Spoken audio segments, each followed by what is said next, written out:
Bismillahirrahmanirrahim. Assalamualaikum warahmatullahi taala wabarakatuh murid-murid. Saya Cikgu Fauzia binti Kamarudin dari SMKA Sultan Azlan Shah. Hari ini akan menerangkan tentang ikatan kimia, di mana subtopik yang kita akan bincangkan ialah ikatan hidrogen. Baiklah murid-murid, sebelum kita meneruskan pembelajaran kita, kita lihat dulu standard pembelajaran yang akan murid-murid kuasai hari ini ya. Pertama, 54.1 murid dapat menjelaskan dengan contoh pembentukan ikatan hidrogen. Yang kedua, 54.2 murid dapat menerangkan kesan ikatan hidrogen ke atas sifat fizik bahan. Okey. Mula-mula cikgu akan terangkan apakah yang dimaksudkan dengan ikatan hidrogen ya. Ikatan hidrogen ialah daya tarikan antara atom hidrogen yang mempunyai ikatan dengan atom yang tinggi keelektronegatifannya iaitu nitrogen, oksigen atau fluorin dengan atom nitrogen, oksigen atau fluorin di dalam molekul yang lain. Okey.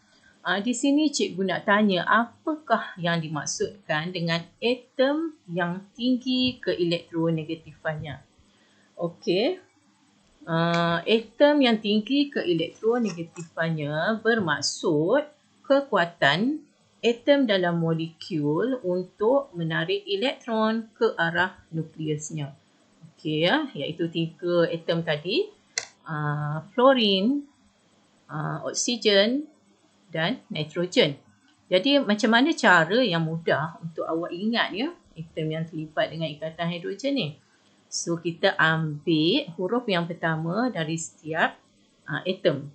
Hidrogen H, fluorin F, oksigen O dan nitrogen N. Jadi bila kita gabungkan, awak akan dapat kita kaitkan dengan gadget yang awak selalu gunakan setiap hari ialah handphone. Okey ya. Jadi awak ingat handphone. Itulah atom yang terlibat dalam ikatan hidrogen ini. Baiklah, sekarang kita nak lihat contoh ya. Bagaimana ikatan hidrogen ini terbentuk. Contoh di sini ialah molekul air. Okay, gambar rajah tu menunjukkan molekul air. Okay, sekarang kita lihat di mana kedudukan hidrogen, di mana kedudukan ikatan hidrogen tersebut.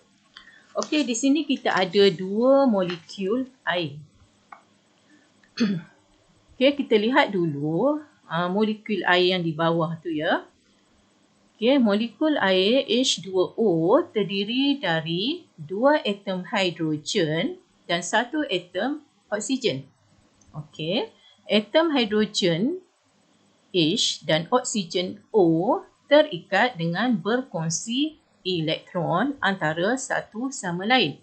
Jadi sebelum ni awak dah belajar tentang perkongsian elektron. Jadi ikatan yang terbentuk ialah ikatan kovalent. Itu dalam molekul air tu. Jadi di mana pula ikatan hidrogen ni? Okey.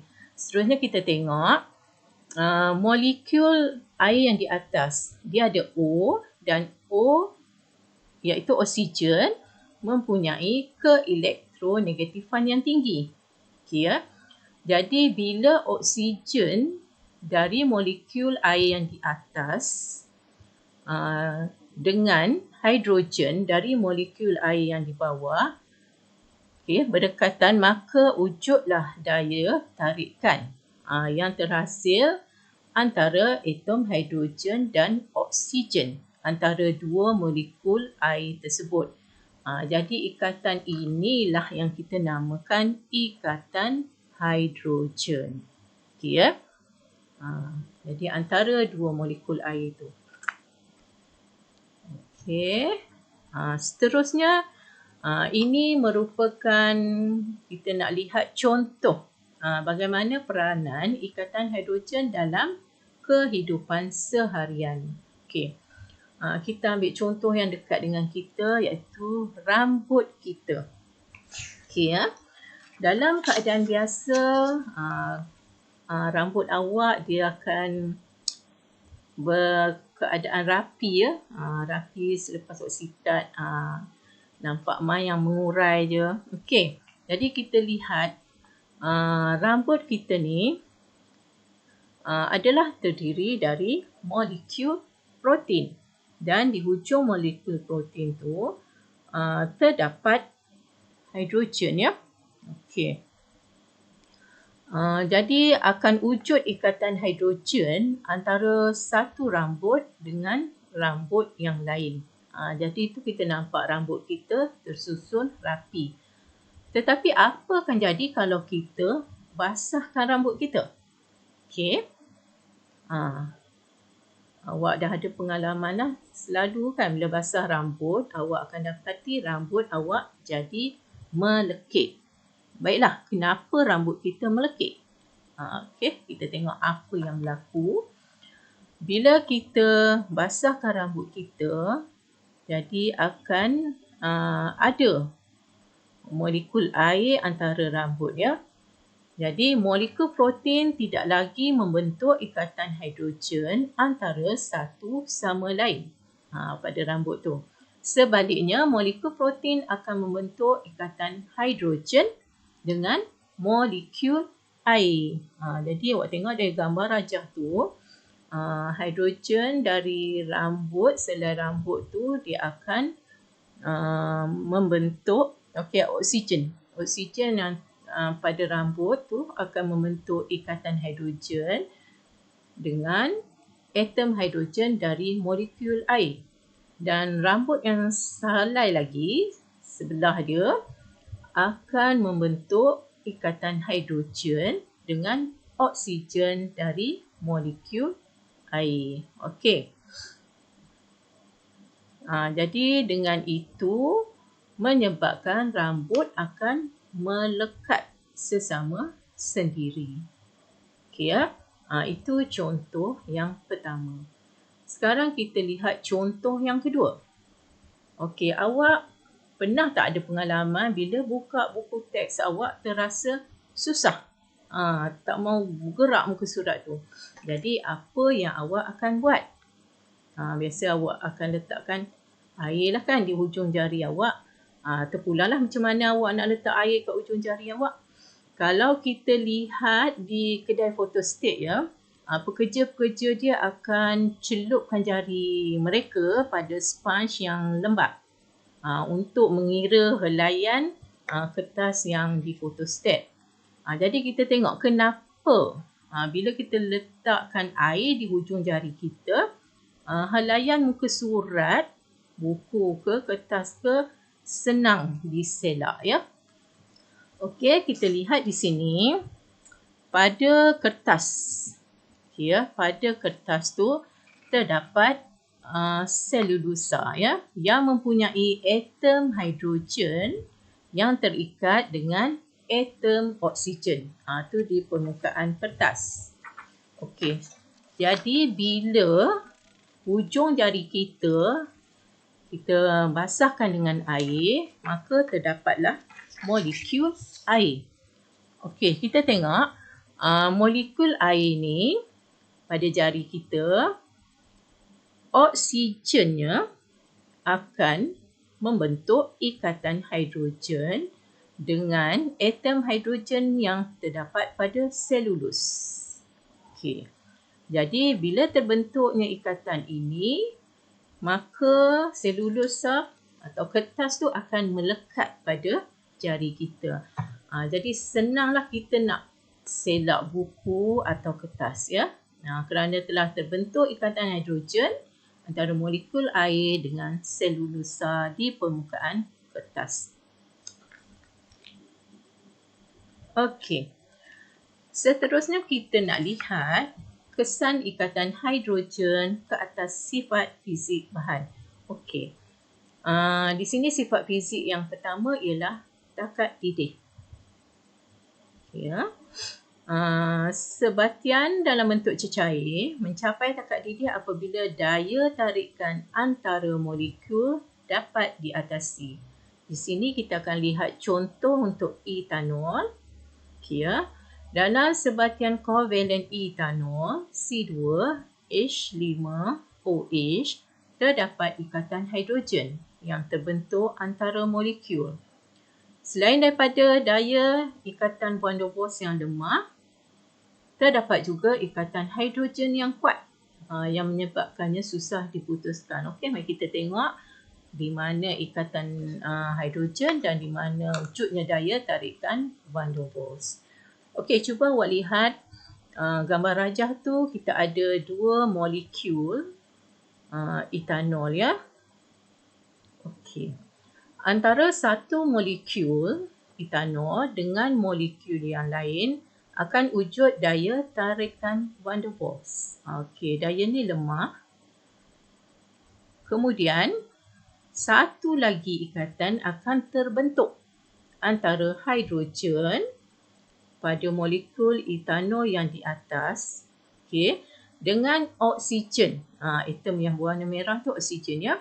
Dengan etanol yang di bawah, molekul etanol yang di bawah. Jadi itulah ikatan hidrogen. So kat sini ada dua, ya. Dua tarikan. Jadi dua tarikan iaitu daya van der Waals dan juga ikatan hidrogen. Jadi lebih banyak tenaga apa diperlukan? Pertamanya untuk mengatasi daya tarikan van der Waals walaupun dia lemah. Di samping untuk memutuskan ikatan hidrogen. Ikatan hidrogen ni dia kuat, ya. Oleh itu, takak didih etanol adalah tinggi. Sebab lebih banyak tenaga haba diperlukan untuk putuskan kedua-dua ikatan ni. Sebaliknya, molekul seperti klorin, ya. Klorin terdiri dari dua atom klorin, ya, Cl, Cl, yang tidak membentuk ikatan hidrogen mempunyai takak didih yang lebih rendah. Okey. Dalam klorin dia ada satu ikatan saja, ya. Okey, itu contoh yang pertama. Baiklah, kita tengok kesan ikatan hidrogen yang kedua, ya, ke atas sifat fizik bahan.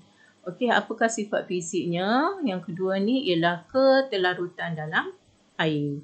Okey, masih lagi menggunakan contoh etanol. Etanol adalah bahan yang boleh larut di dalam air. Sebatian organik, ya, yang boleh larut di dalam air. Ketelarutan etanol di dalam air adalah disebabkan oleh ikatan hidrogen antara molekul etanol. Okey, mari kita tengok di mana dia ikatan hidrogen tersebut. Okey, yang berwarna hijau, ya, itu adalah molekul etanol. So kat sini kita ada dua molekul etanol. Okey.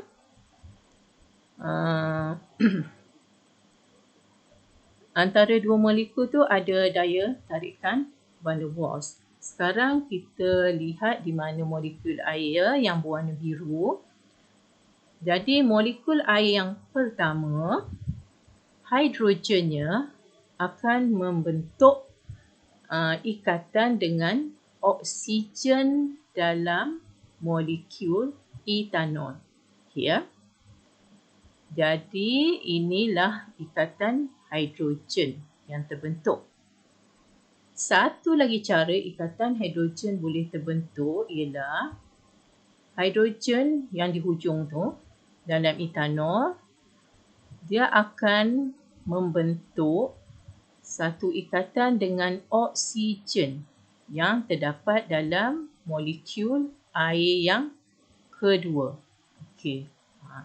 Jadi di sini ada dua cara pembentukan hidrogen boleh terbentuk, ya. Yang pertama, hidrogen dari molekul air dengan atom oksigen dalam etanol. Yang kedua, oksigen dalam molekul air dengan hidrogen dari molekul etanol. Jadi wujudnya daya ikatan hidrogen ini menyebabkan etanol boleh larut di dalam air. Okey. Baiklah murid-murid, itu dua sifat fizik bahan yang dipengaruhi oleh ikatan hidrogen. Baiklah, sampai di sini saja pembelajaran kita hari ini. Dan cikgu harap murid-murid dapat menguasai standard pembelajaran yang telah kita sebutkan di awal tadi, iaitu dapat menjelaskan dengan contoh pembentukan ikatan hidrogen dan dapat menerangkan kesan ikatan hidrogen ke atas sifat fizik bahan. Baiklah, sampai di sini cikgu ucapkan terima kasih dan semoga murid-murid sentiasa cemerlang dalam kimia. Assalamualaikum warahmatullahi taala wabarakatuh.